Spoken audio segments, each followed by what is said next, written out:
The broadcast is now starting. All attendees are in listen-only mode. Well, hello, everybody.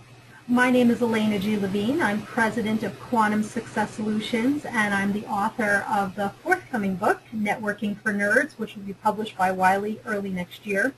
It's my delight and honor today to present for you this wonderful, fabulous webinar on 10 plus, and it's actually a lot more than that, surprising ways you can use LinkedIn to advance your career and your profession. And I'd like to thank the American Geophysical Union and their Career Center for sponsoring this webinar and lots of other professional development and career advancement webinars that they do throughout the year.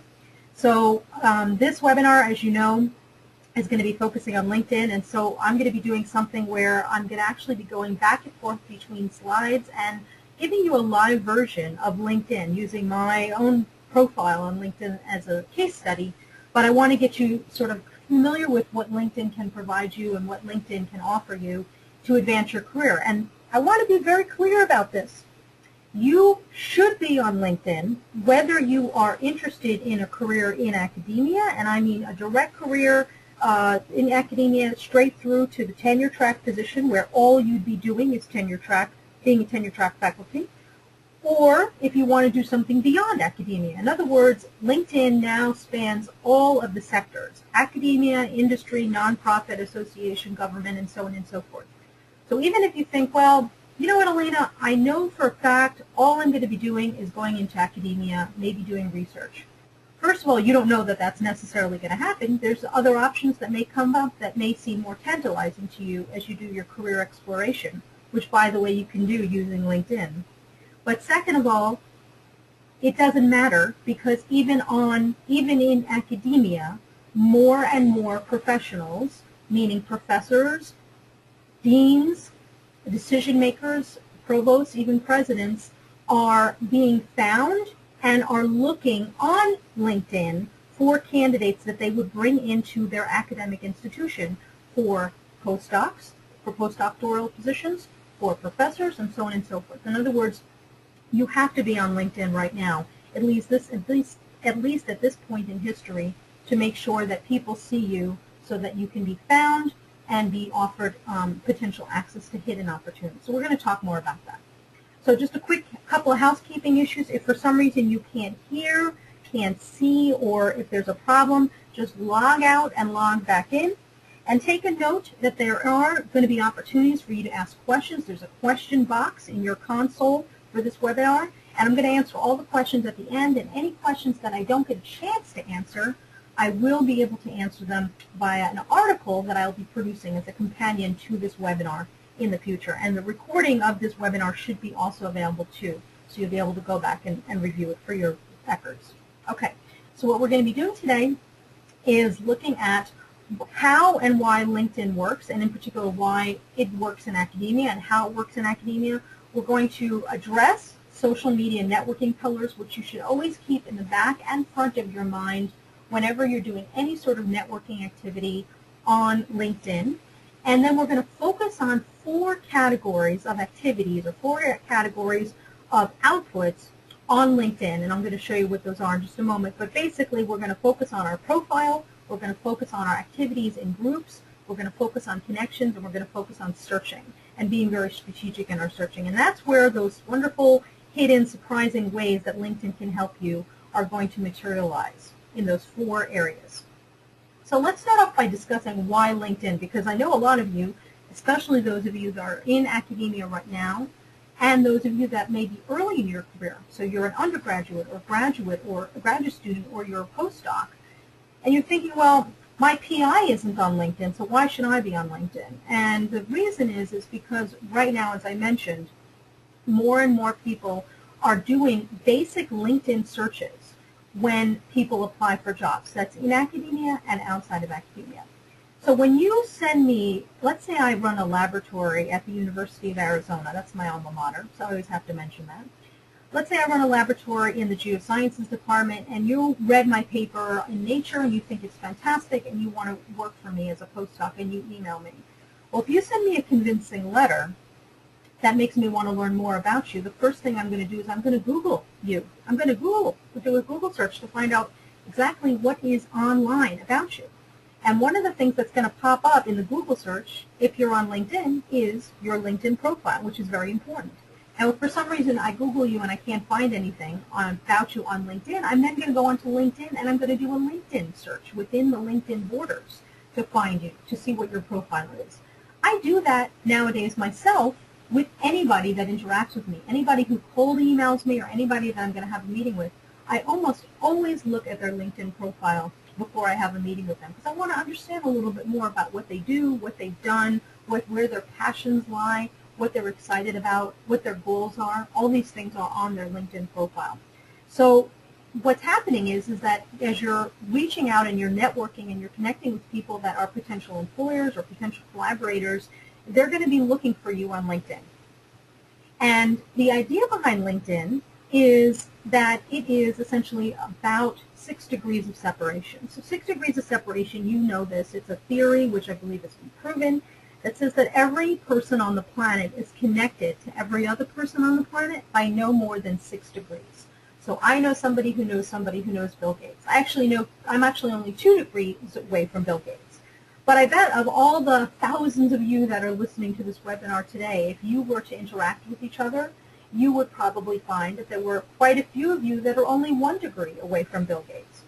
And that's the way LinkedIn works. See, what happens is that you go on LinkedIn and you do a search for somebody, and it'll tell, or a company, or a location, or a field, and LinkedIn will tell you how many degrees of separation there are between you and your goal, you and that person, you and that organization or company, you and that industry, even you and that somebody working in that location.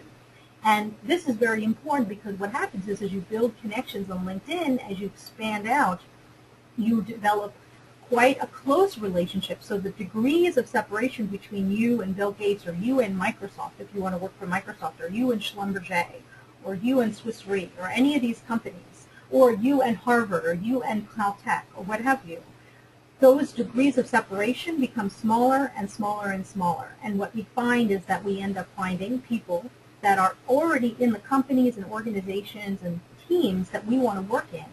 And that gives us access to hidden opportunities, right? Because that's one of the values that you get from networking, in that when I apply for a job at your university or your company, it's good to already have an insider within that organization who can sort of walk me through and say, hey, Elena is great. You should look at her CV. You should look at her resume. And LinkedIn is a tool to be able to find people that are inside the organizations that you endeavor to work in, so that you could then connect with them, speak with them, network with them, and then perhaps they could even assist you in giving you information about how the workplace operates, the culture of the organization, and could even help you get a job there too. Now, that's the idea. So we want to decrease the degrees of separation between ourselves and the organizations that are our goal organizations, where we like to work or with whom we like to collaborate.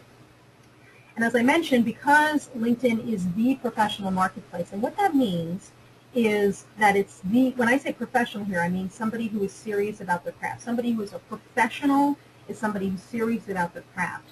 So here, LinkedIn acts as the marketplace to communicate information about professions and professionals. So people who are amateurs, but people who are really interested in building careers or have built careers in that particular field or discipline or industry.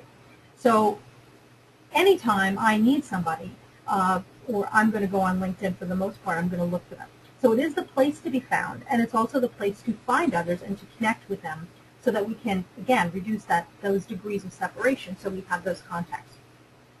And people are searching here for candidates, and that even goes for faculty positions. More and more academics, search committees, they get the list of people that are applying for a job within your department, within your interested department at, let's say, Caltech, and they are going onto LinkedIn and they're taking a look at your profile, and they want to see what you're saying, how you're promoting yourself, what your interests are, how you are representing yourself to the public.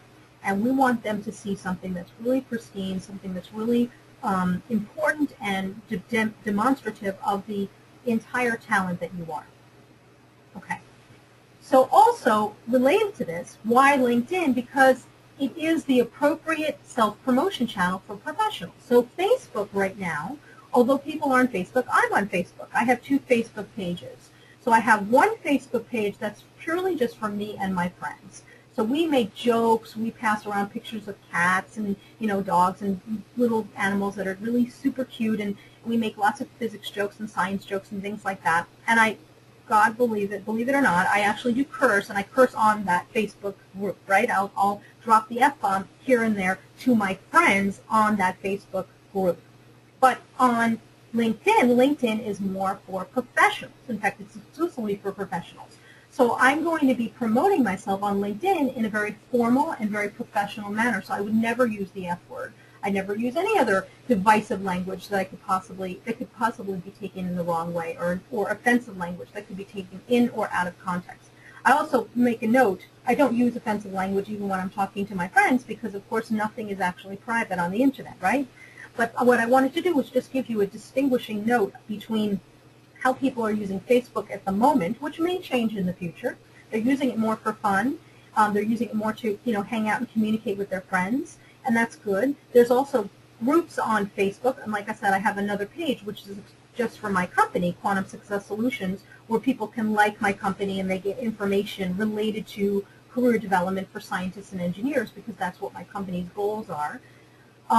But LinkedIn still is the place where I can promote myself appropriately and communicate all the awards I've won, all the things I've done, all the different clients I've worked with and things like that, and it's totally appropriate. So it's not something like, you don't have to think that I'm bragging when I'm going on LinkedIn and communicating that I won this award or I did have this honor. That's not bragging. That's telling the truth about information that is strategic for the audience, whoever that audience is, to know. So what you do is, when you're on LinkedIn in your profile, and also when you're active in groups and in other actions, which we're going to talk about, what you're doing is you're creating digital trails to your brand, to your promise of value, to your work. So people are getting to know you. And what that does is it solidifies your brand, your promise of value in their minds, and then it starts to amplify your reputation. In other words, it carries your reputation to places that you wouldn't have expected, to people you wouldn't have expected, to locations and organizations and places that could be potential employers for you. And it definitely shows your dedication to your field, and it can demonstrate you, or align you essentially, as a contributor and a thought leader in your field. And that's really what one of the major goals of using LinkedIn is, to make sure that people see us as a contributor and a thought leader. A lot of that comes out in the actions in the groups, which we'll get to in a moment. So a couple of pillars of importance with networking on social media, and those of you who have heard me talk about networking before and social media in general, you may have heard these, but for those of you who are new to this, I want to just make sure that you know. So we want to follow these pillars and keep them in our minds always as we're engaging LinkedIn or any other social media, because first and foremost, and I'm going to jump ahead, we cannot let, absolutely, we cannot let any activity that we do online, including LinkedIn, become a time sink, right? The most important thing for your career are your outputs associated with success in your career, right? So if you're interested in an academic career, the outputs that are important are publishing, presenting at conferences, getting grants, doing service, teaching, and things of that nature. And if you're spending, 75 hours a week on LinkedIn doing whatever, and you don't write that paper because of it, or you don't go to the conference because of it, or you miss out on a teaching opportunity, that negatively, of course, is going to impact your brand, and it's going to negatively impact your reputation, and nothing on LinkedIn is going to be able to help fix that. We have to make sure that whatever we're doing is part of our outputs that are associated with success in our industry, in our career, maintain at the highest level, and we don't let social media, whether it's LinkedIn or something else, become a time sink. So we have to be strategic about how much time we spend on it and what we do there. So just to begin with the pillars of importance, we're going to be professional at all times and all ways. In other words, everything that I do on LinkedIn is going to be demonstrative of me as a professional. Now, I am a professional writer. I'm a professional speaker, as you all know, and it's obviously clear from this webinar. I'm also a professional comedian. I do event planning. I do career consulting. I do communications training. I do a lot of stuff. But these are all areas of my profession. So whenever I go on LinkedIn and whenever I post something in a group or connect with somebody on LinkedIn, I'm always being professional. In other words, I'm always trying to contribute to the professional intellectual capacity and capability of the group, of the people that are using LinkedIn.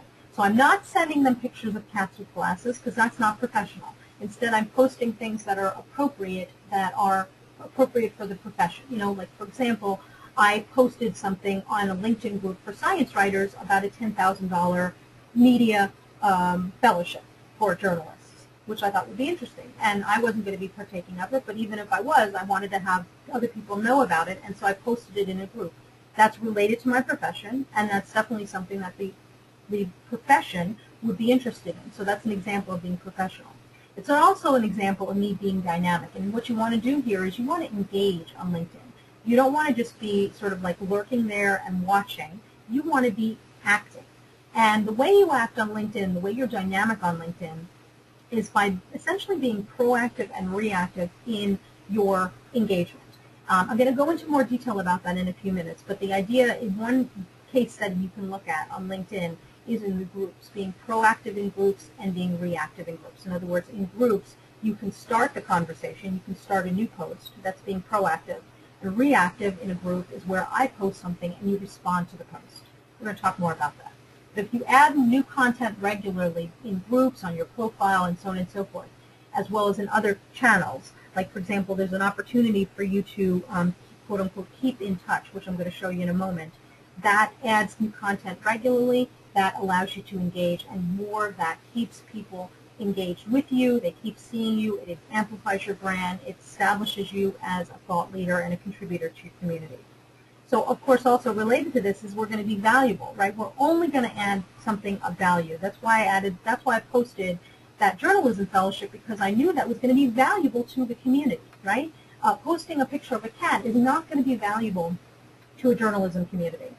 On LinkedIn, right? To my friends, they love pictures of cats, particularly cats that hold like little pipettes and like all sorts of interesting, you know, cat in front of a scanning electron microscope and a cat hanging out in next to a big old, you know, volcano or what have you, something cute associated with science and engineering. But that's not valuable on LinkedIn. The culture of LinkedIn is that the value is related to how can I move my career, how can I move my profession, how can I move my field forward. So when you post something, you should always be thinking, is this of value to the community? In other words, is this going to help somebody move their career forward, move their profession forward, move their organization forward, their field forward, their department forward, and so on and so forth.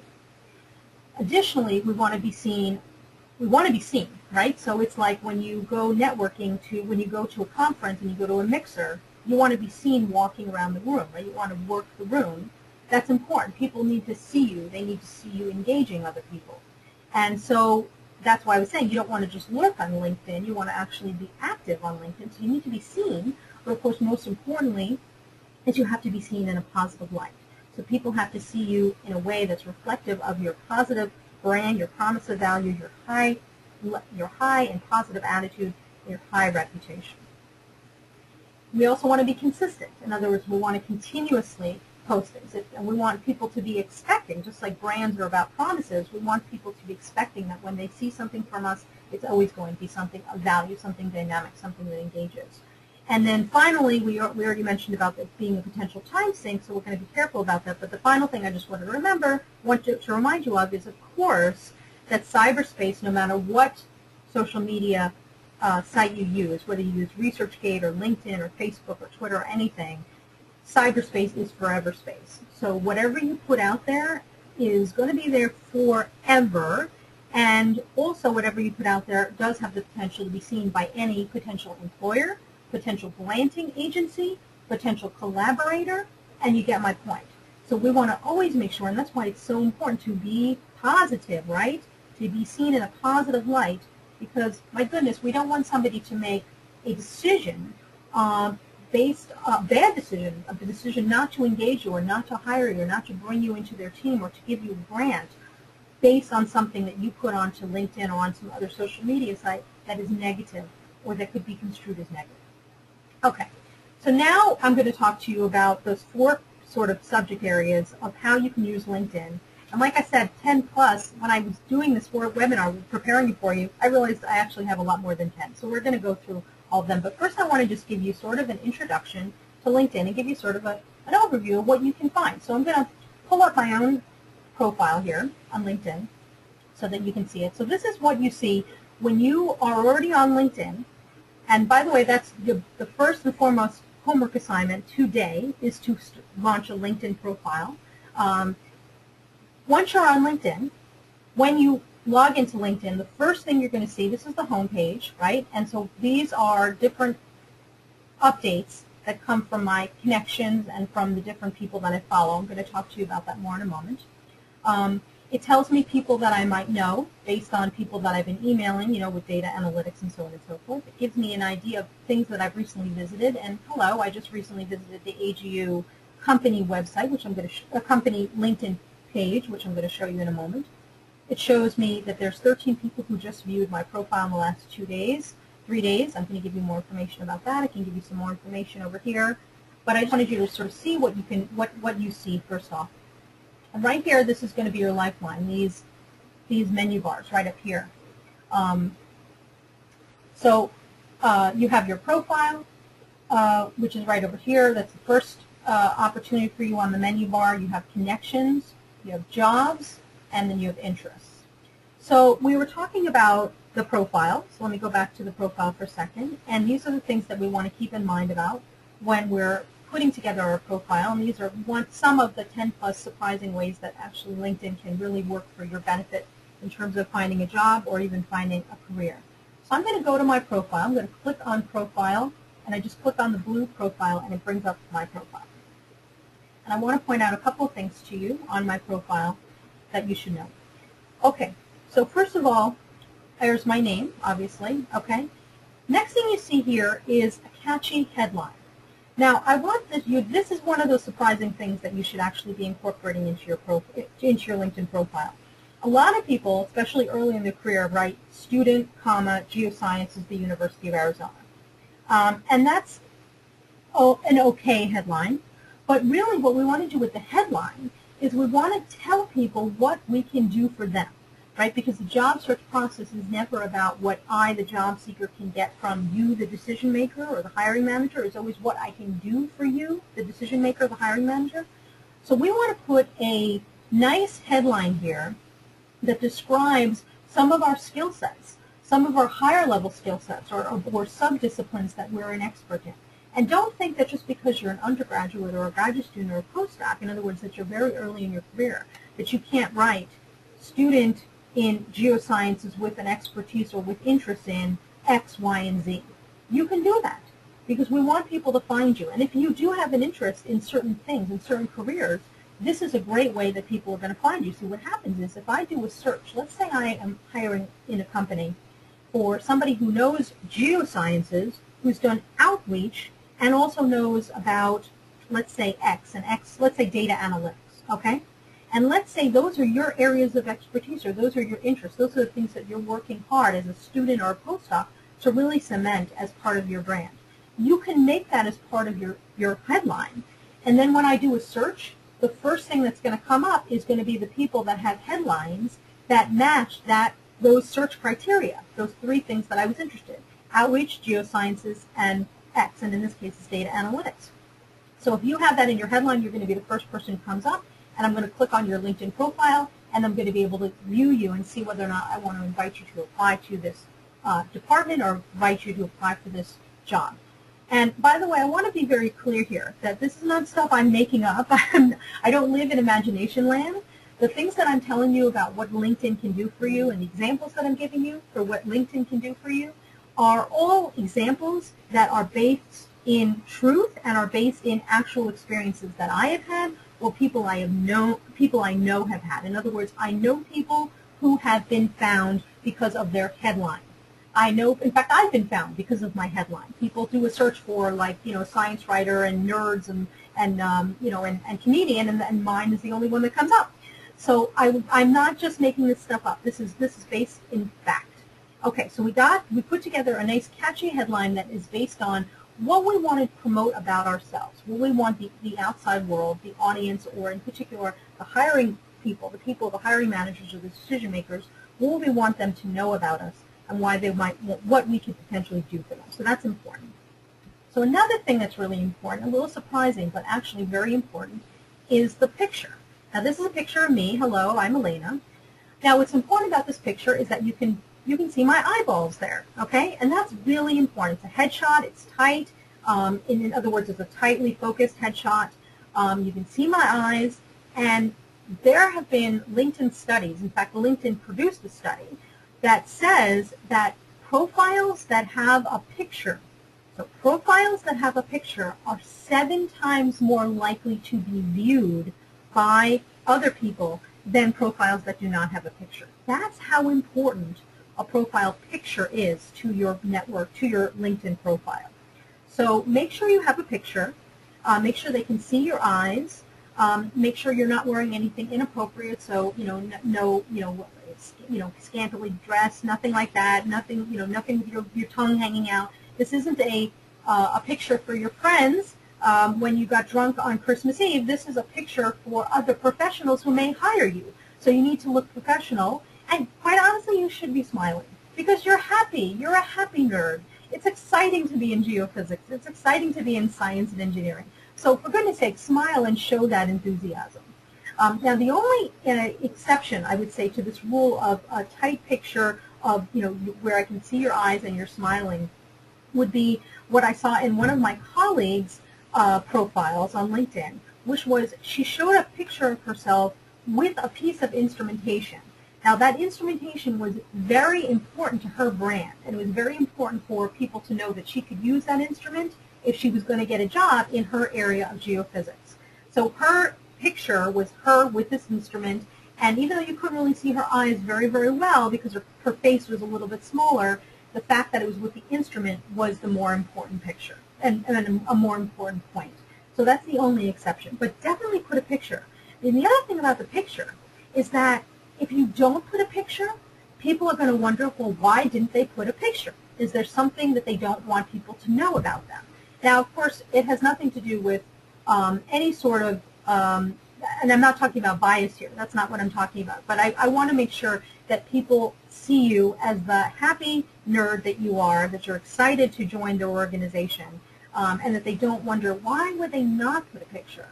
Maybe they don't want people to see something about themselves. Maybe they don't like to smile or whatever. And so we want to make sure that no negative questions come into play.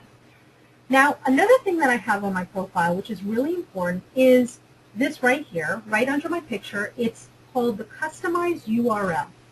And this customized URL you can actually make yourself.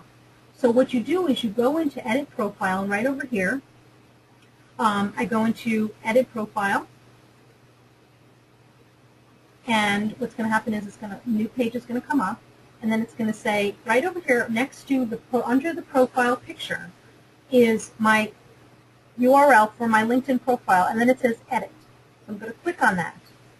And then what happens is you get this page here, and down at the bottom, right in that far right corner, in the bottom, it says Customize your public profile URL. And you want to have a profile URL that is customized. The default URL that's provided for profiles is simply just, linkedin.com/in/your name and then like a whole gobbledygook of numbers and letters. But we want people to be able to easily find you, and you're going to start, this is one of the surprising aspects of LinkedIn that you can use to further your career and your profession. You want to be able to put your profile on your CV, on your resume, in your email signature, and even on your business card if you produce them, which you should. So by having a customized URL that's simply just /in/your name, this allows you to be able to do that more easily. And it also, it's a lot easier for me to say, hey, go to my profile if you want to learn more about me, click here, /in/Elena G. Levine, as opposed to /Elena G. Levine /XY2 blah, blah, blah, blah, blah, blah, blah. So we want to use that customized URL. Okay. I'm going to come back to this screen in a little bit, but I want to go back to my profile for a moment to show you some other things that were important aspects of that category relating to the profile. So we have the catchy headline, we have the fun picture, smiling picture, we have the customized URL, and then I'm going to scroll down here a little bit past my experience, which is also important, but I want to come to the skills. This is a very important section here. skills. You can list up to 50 skills at the moment. They might even expand that later. The skills are important to list, and it's important to use all 50 skills that are provided. Because what happens is again, if I'm doing a search for somebody who has an expertise, and look at my profile here. I have an expertise in public speaking, blogging, editing, public relations. These are the skills that I picked to put on my profile. So if somebody needs somebody who has an expertise in public speaking, blogging, editing, and public relations, and they do a search on LinkedIn, I am going to be found. That's what we want to do. When we list the skills out, we're going to be found by the people that are making decisions on whether or not they want to hire us or go forward with us in terms of maybe putting together an alliance or some sort of strategic partnership.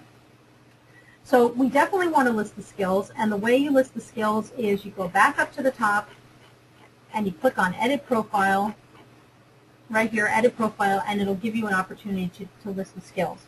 And by the way, the skills that you list, you don't have to come up with them out of thin air. That's one of the beauties of LinkedIn, is that it gives you a list of skills that you can go through and pick which skills that you want to use on your profile. And that keeps it consistent across everybody's profiles. In other words, everybody's calling it data analytics as opposed to something else. So that means I know that if I'm going to do a search for somebody, I need to do a search for data analytics as opposed to another term. And that way I would find you, and I'd find other people that had listed that skill. So that's important. So one last note about the skills here, which is not that important, but I want to just bring it to your attention.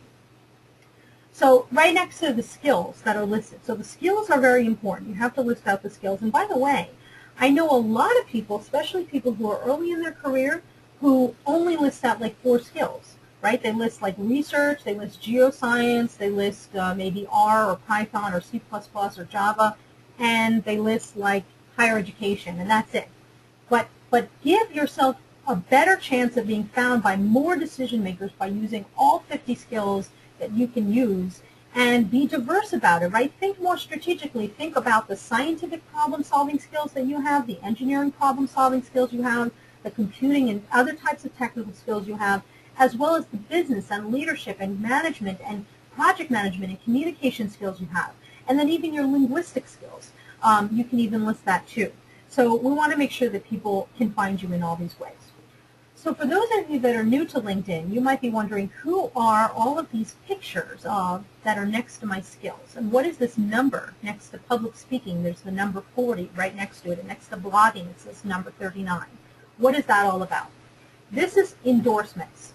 Now, endorsements at the moment, in this point in history, are not that important in LinkedIn. In other words, you can get endorsements, but it's not as important as other aspects of your profile, which I'm going to talk about more in a moment. So what happens with endorsements? If you're on LinkedIn, you might know that the way the computer programs run on LinkedIn is, as I add connections, LinkedIn will push me an invitation. Invitation is probably not the right word, but will push me a request, and it'll say, do you want to endorse Mary Jones for social media? Do you want to endorse, Annette Connor for geophysics? So it'll actually ask me, do I want to endorse certain people that are connections of mine for their skills? And then if I say yes, then what happens is on their profile, on Mary Jones's profile, it shows that Elena Levine has endorsed her for this particular skill. So that's what you're seeing here. You're seeing the computer. I didn't ask these people to endorse me. The computer program that's being run on LinkedIn asked my connections, does Elena know public speaking? Does Elena know blogging or editing or fundraising? And my connection said yes, and as a result, they are now quote-unquote endorsing that skill. Now you see there's a lot there, right? There's 40, and I think you can get up to 99 endorsements for each skill. But the reason why I said that the endorsements are not that important is because, quite honestly, the way LinkedIn works with asking me if I want to endorse Mary Jones for this particular skill, I can just say yes or no in a blink of an eye and then go on with my day.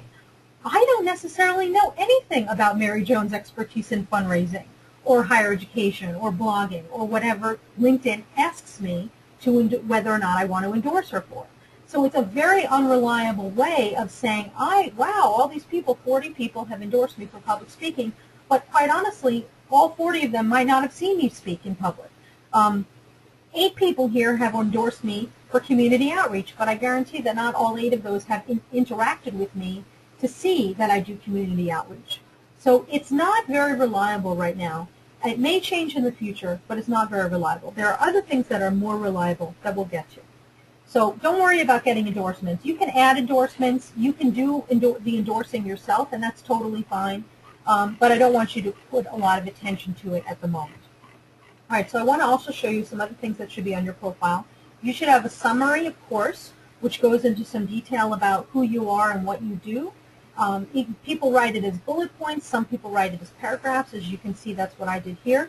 And you'll have a chance, of course, you can go into my profile and take a look at this later. And then, of course, I list my experiences, the different jobs that I've had, and a little bit more information about each of those jobs. Scrolling down, there's another section that I can add. I list my projects. So this is one project that I was particularly proud of, so I put that, but you can list other projects. I listed my honors and awards. So here, again, we're not bragging. We're just telling the truth of the fellowships or the awards or the grants that we've gotten. And if it needs to be explained, like in this case, I won Tucson Leader of the Year, and unless you live in Tucson, you might not realize how, prestigious that is or how important it is.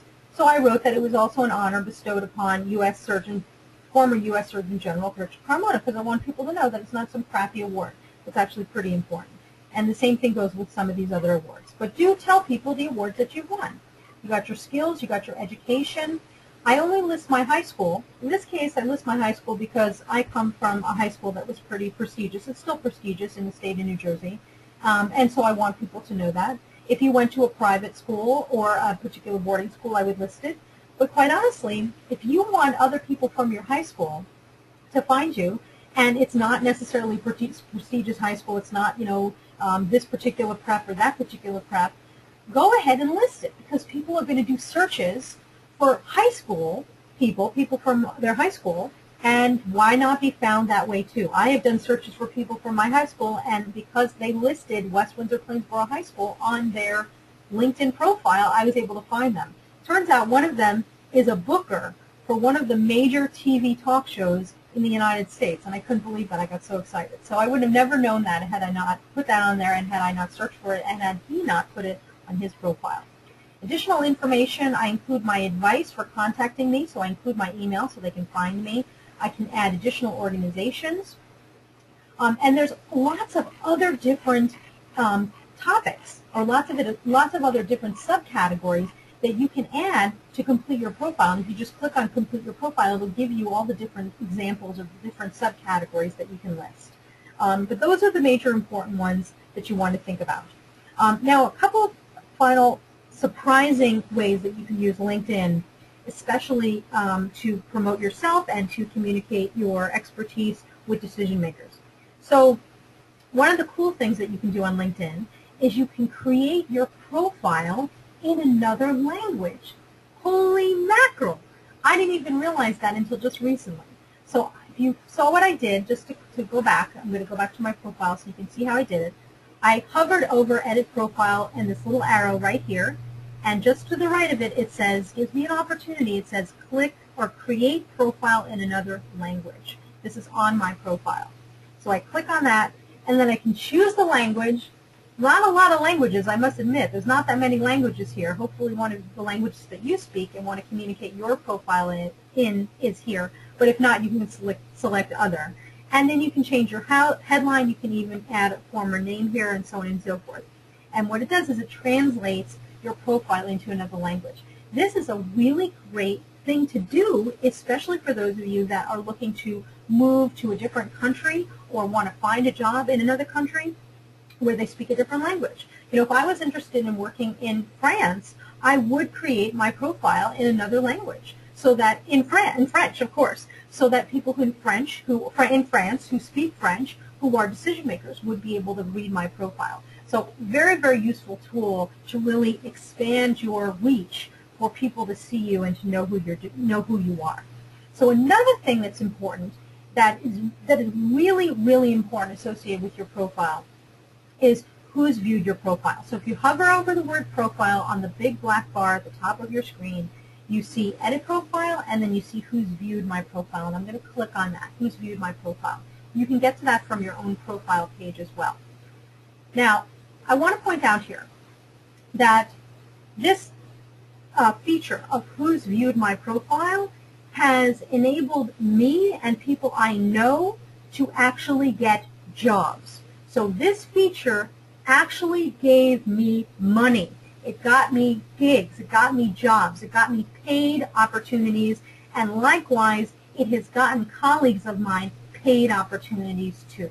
So how does it work? It tells you who has viewed your profile.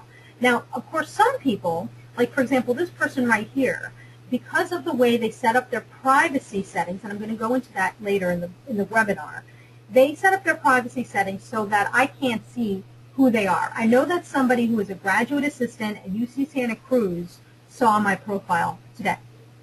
So I don't know who that person is. That's true. There's not, you won't get the entire picture, but you'll get a sense.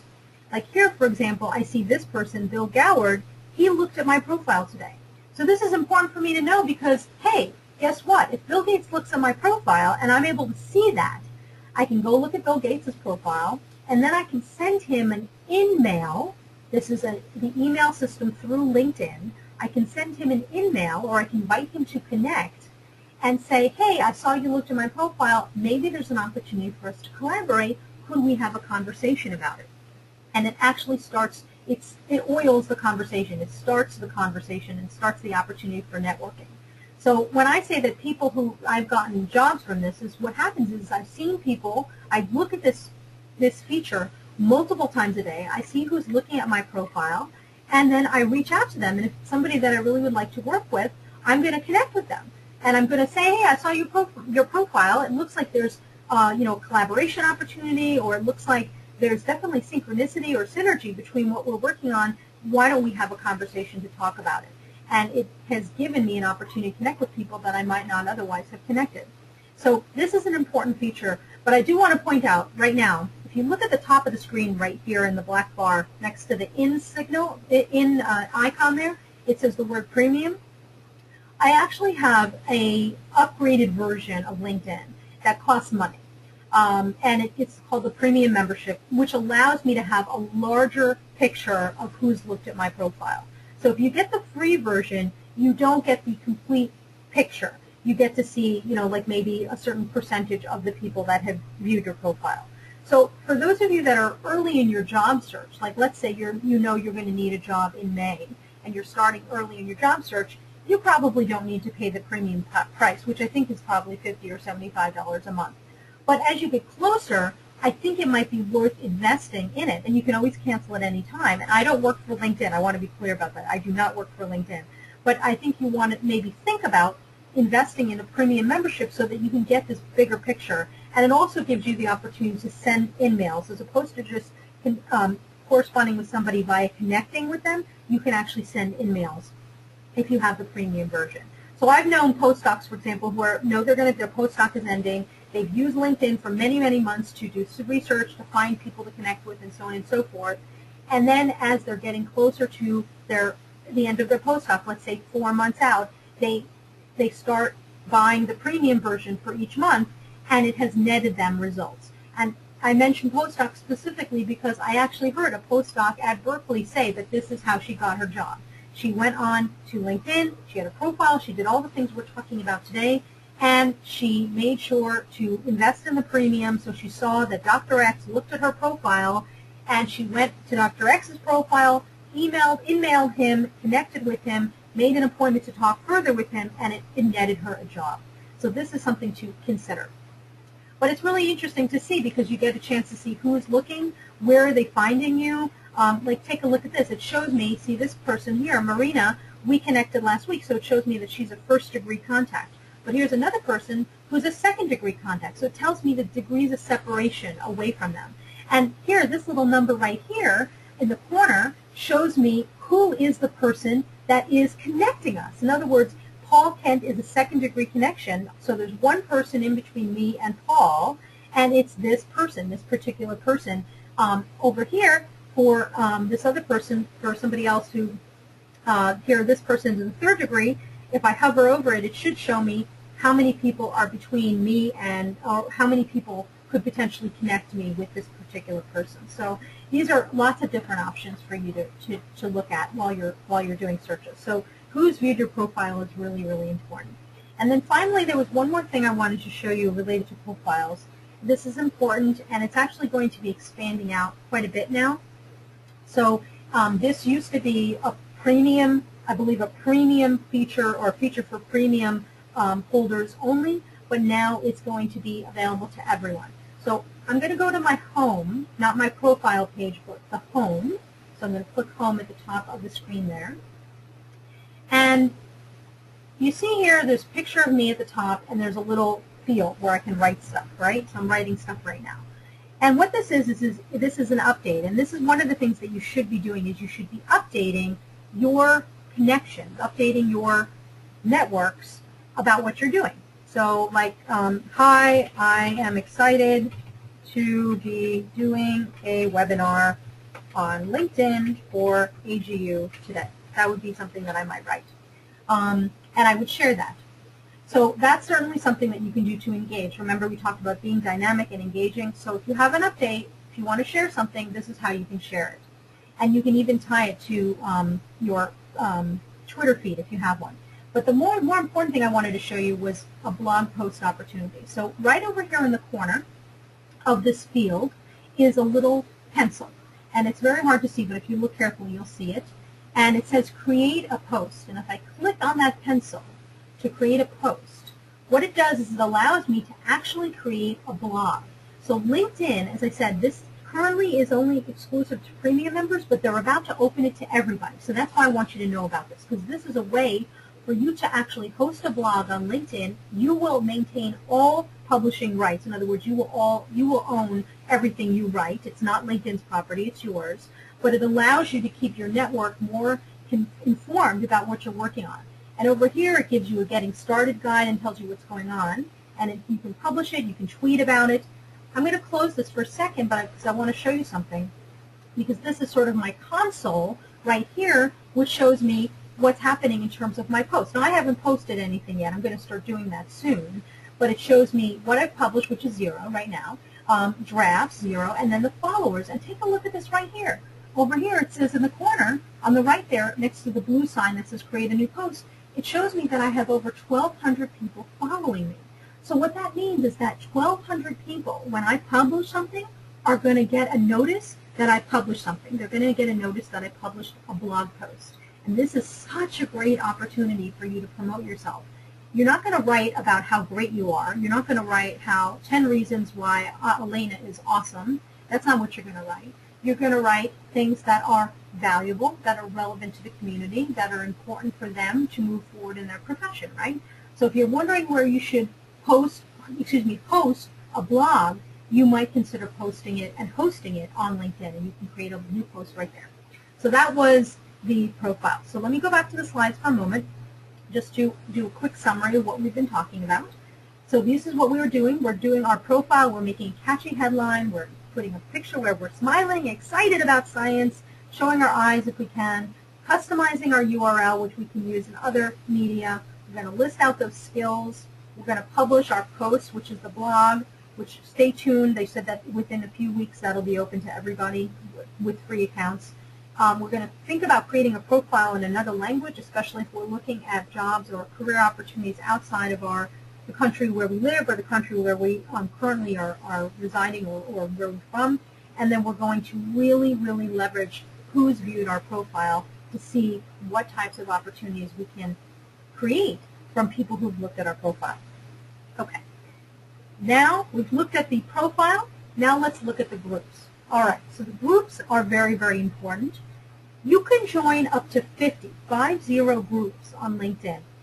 And groups, in my opinion, although your profile is the basis of LinkedIn, the most return on your investment of the time that you spend on LinkedIn, if you spend it mostly in groups, in posting, in both reactive and proactive posting in groups, and then doing some other things in groups, you will actually get the biggest return on your investment. So I actually encourage you to spend most of your time using the groups and leveraging your groups. So let's take a look at the groups, and I'm going to go through some of these things. So let's go back to my profile. So I'm going to click on Profile. So you can just take a quick look. If you scroll down to the bottom of my profile, you can see here are my groups. So I'm a member of 50 groups, as I mentioned. These are just some of them. Hello, where's AGU? Let me find AGU's group. There's AGU right there. And what's really great is that you can see whenever you're interested in joining a group, and I'll show you how to do that in a moment, you can see how many members there are of the group. Now I want you to also note that, and it might be a little hard to see here, but you can choose whether or not you want to make your group membership visible to the public. In other words, do I want people to see that I'm a member of AGU, or do I want to hide that? Now, if I was applying for a job or whatever, there's nothing wrong. I think it's important for people to see that you're a member of AGU group or ESA group or AAAS group, groups that are related to your field, your industry. However, if I was currently in a job where, maybe let's say an industry job, and I was looking to get out of it and I was looking for another job, it might not be a good idea for me to have visible the fact that I'm a member of the group that's called Science Jobs, right? Because we don't want my employer, which could see this profile, to see that I'm looking at I'm a member of a group called Science Jobs, that I'm looking at jobs in other places. So you can make that hidden if you want. You can make it visible or you can make it hidden. I think almost all of my groups are visible because I want people to know that I'm a member of all these groups so that they know where I'm acting, where I'm being involved, and so on and so forth. Okay, so that's an important thing is being in the group. So let me go into AGU's group. I'm going to click on AGU group. Okay, and so what happens is we see the AGU group here. I'm going to show you how to get to this group in another way in a moment. All right, and first off, over here to the right, it shows me that there's 25,000 members. Holy mackerel, that's a lot of people. That's really good. I can click, it shows me that I'm a member, but if I needed to leave for some reason, I can click leave here. This is an information thing which tells you a little bit more about the group and about settings, and you can set your how often you receive notices about the group. But take a look at the different options in the group. There's discussions, there's promotions, there's members, and there's search. So I want to show you a couple of things. So first of all, when I said posting in groups, this is what I meant. Right under the main thing here, there's my picture and there's a field, and I can start a conversation. Hey, there's a great webinar on LinkedIn posted by AGU right now. Okay? So I could post that if I wanted to. I'm not going to do that, but I could post that, and I could even post a link to the webinar. And that's actually one of the ways I promoted this webinar was by going on LinkedIn and promoting it in the different groups that I'm a member of. So that's something that's proactive posting, right? I'm starting the conversation. I'm posting an article or a link to a webinar or a link to a video or a link to a picture or a link to an award or fellowship that people can apply for. That's proactive posting. That's helping to create the conversation.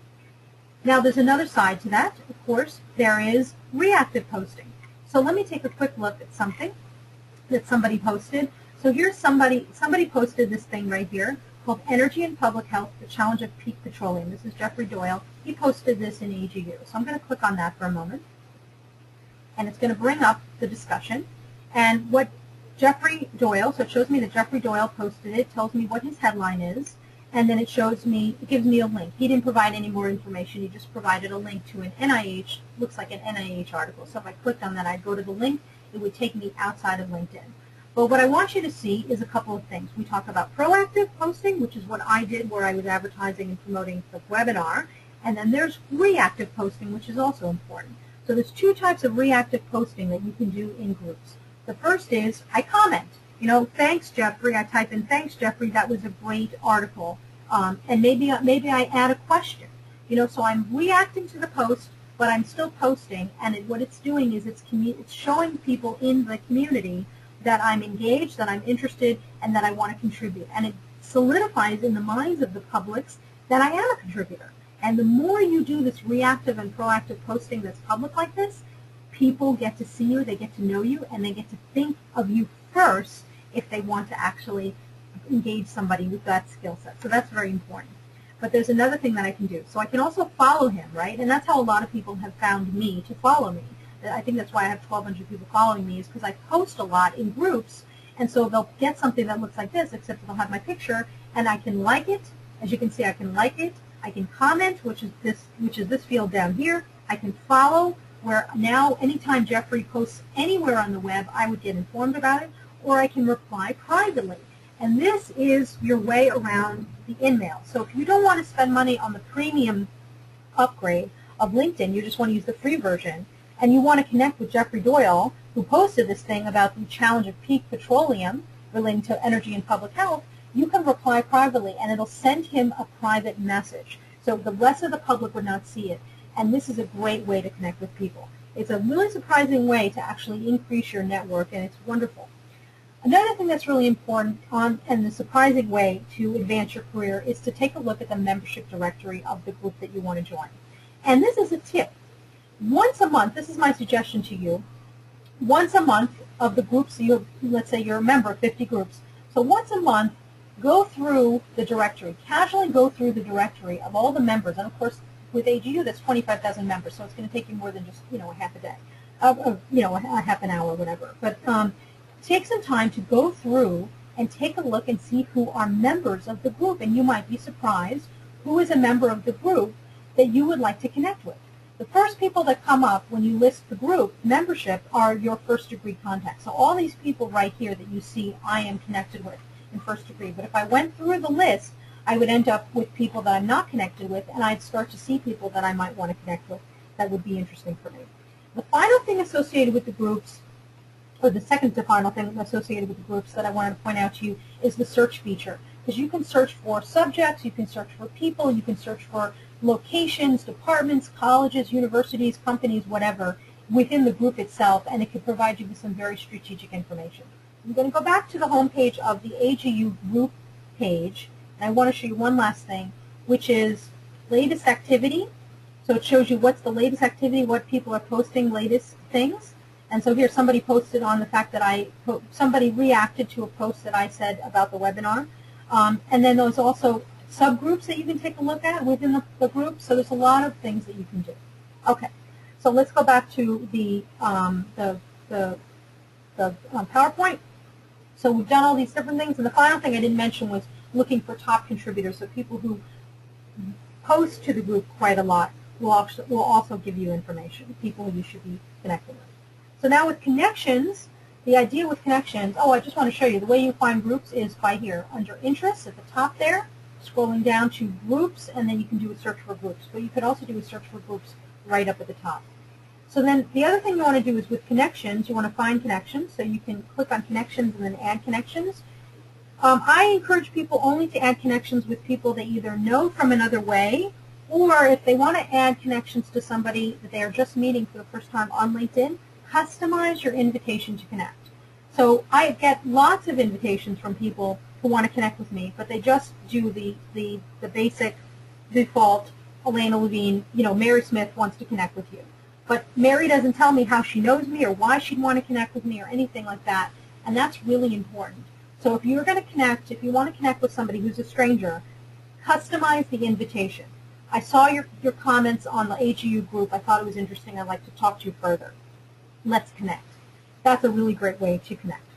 So do connect. You want to do connect. You want to make connections. And on my profile, I want to show you something on the profile, which I didn't mention before, which is important for you. So I have a number of recommendations. So we talked about why the endorsements for the skills are not that important at the moment. But what is more important on your profile is your recommendations. And so you can ask for and offer to give recommendations. The recommendations on your profile and the fact that you've given recommendations are important because these are real people. Of course, they're all real people. But these are people who actually have to think about the recommendation. It's not just me clicking, yes, I endorse Elena for social media skills. It's I have to actually write out, I know Elena's skills in social media because of this reason, and I recommend her to other people who would like to partner with her. And so the more recommendations you have, they're public. People get a chance to see what the members of the public think of you, this is a really good thing for you, and it allows you to show, allows people to see what a contributor you are to your community. So it's important. And you want to keep in touch. And so this is a really great tool. Right up here, I go to Connections, Keep in Touch. I click on Keep in Touch. And what this does is it shows me all the activity that's happening amongst my connections. So for example, it shows me that this colleague here, Aiden Budd, who's one of my contacts, is celebrating a work anniversary. He spent 8 years in his company, so I can click here to say congrats. This person right here, Shannon Griswold, has a new job, so I can say congrats to her. So staying connected, keeping in touch, which you access through Connections at the top and then just click on Keep in Touch, allows you to be dynamic with your connections and can stay connected with them. In other words, it's following up with them. Another really cool thing is that you can actually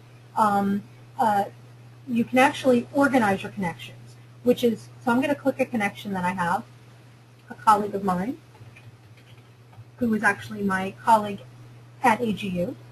So here's Paul Cooper.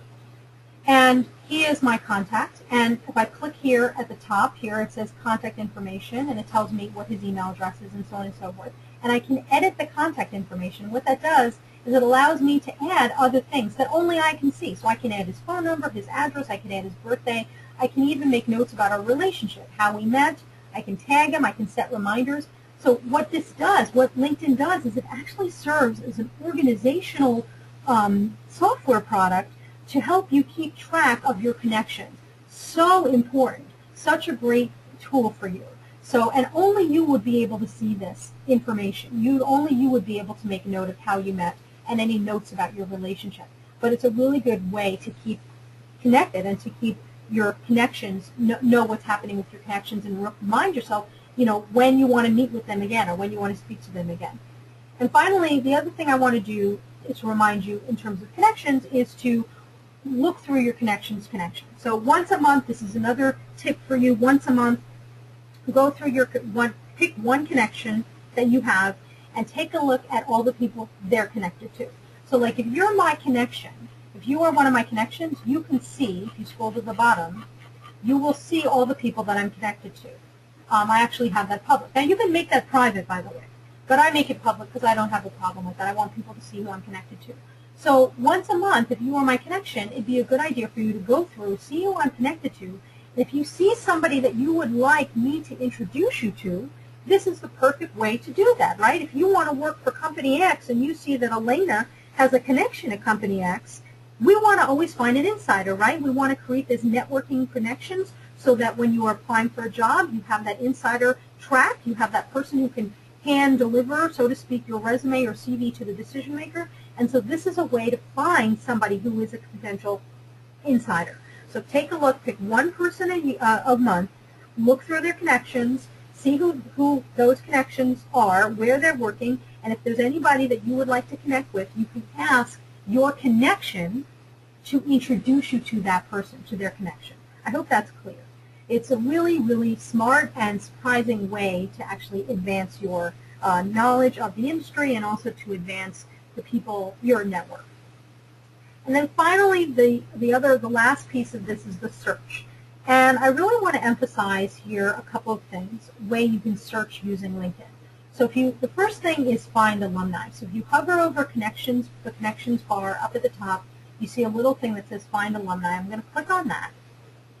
And up comes this find alumni tool. This is probably one of the best tools, best features of LinkedIn, because it allows you to find alumni who are in your field or in the area that you want to live in or in the company that you want to work in. It's just extraordinary. So note first thing of all the university that comes up, and you can set any university. You see there's a link here right over here to the right that says change school in the blue bar. I could change it to Harvard, I could change it to Caltech, I could change it to any school I want. But right now I'm listing University of Arizona because that's my alma mater. I can change the dates, and then I can also follow it. So if the U of A as a company posts something new on LinkedIn, I am informed about that. So now here's the really cool feature of LinkedIn, Find Alumni. It tells me that there's approximately 128,000 LinkedIn users who list the U of A as their school or as their current school or as their alma mater. And then it shows me where they live, where they work, what they do, what they studied, what they're skilled at, and how I'm connected. So think about this. Let's say I was interested in moving to San Francisco, and I wanted to find people to connect with. I wanted to find people to network with in my alumni sphere. Well, let's click on San Francisco. Okay, great. It's limiting. Now I find out that 7,500 alumni, people in LinkedIn who've listed the U of A as their alma mater, live in the San Francisco Bay Area. And now I can see where they work. And now this is a very interesting data. Look at this data. It says here that 84 U of A alums work for Google. 76 work for Apple. I would have never known that had I not used this tool. So if I wanted to work for Google, I could click on Google, and then what I do is I scroll down here, and it starts listing all of the alumni who work for Google and how I'm connected to them, whether they're a first degree or a second degree or a third degree contact, and I can start connecting with them if I want to do that, if I was interested in working for Google. Let's remove Google for a moment, and let's say I wanted to connect with people who had studied the physical sciences. And of course, I always recommend not to limit yourself just to the physical sciences, but let's say I did that. So now I can scroll back and I can take a look that for the majority of them, the people who studied physical sciences from the U of A who would live in the San Francisco Bay Area, most of them work, 11, work for KLA Tensor.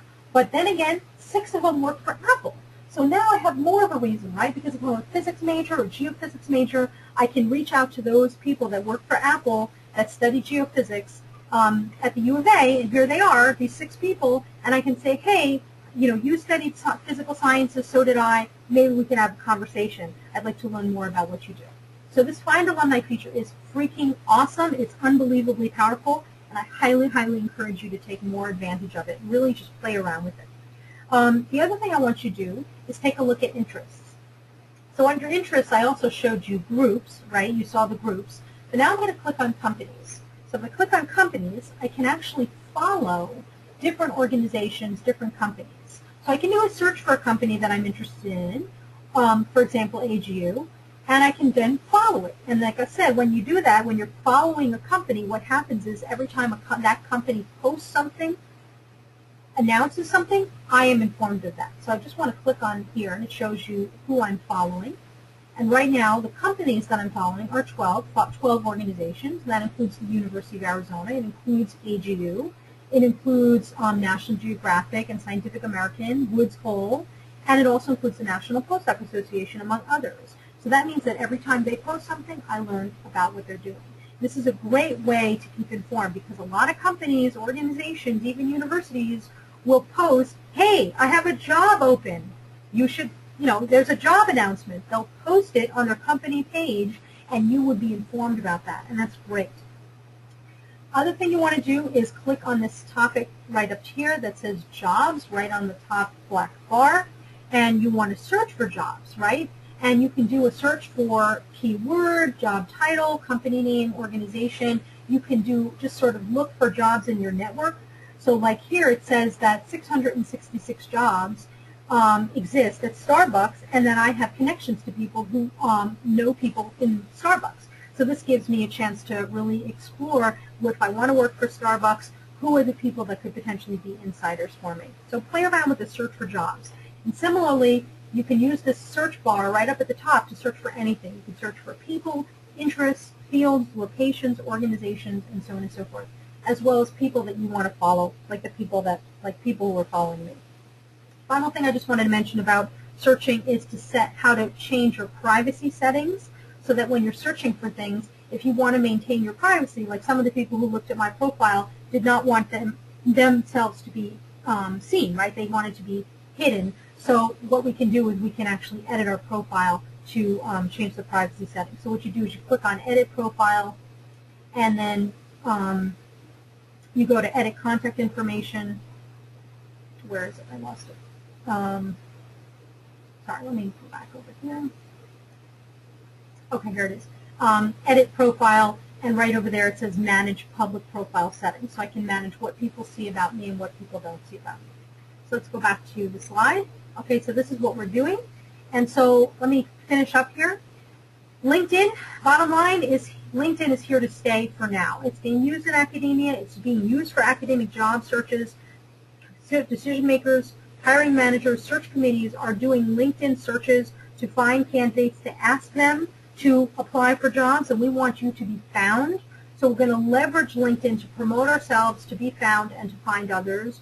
We're going to be strategic about it, right? We're not going to make it a time sink. We're going to have a plan with goals, actions, deadlines, and milestones so that we're actually doing things that move us forward in what we want to do, right? Our goal is to get a job in industry X, or our goal is to get a job at company Y. So we're going to have a plan that incorporates LinkedIn into that plan that involves actions, very specific actions like certain type of searching, certain types of posting in groups, connecting with people, adding recommendations, things like that, as well as deadlines and milestones. We're going to recognize that the groups do offer the best return on your investment in terms of how much time you spend in LinkedIn, but you should also focus on, of course, your profile, your connections, and your searches, as we talked about.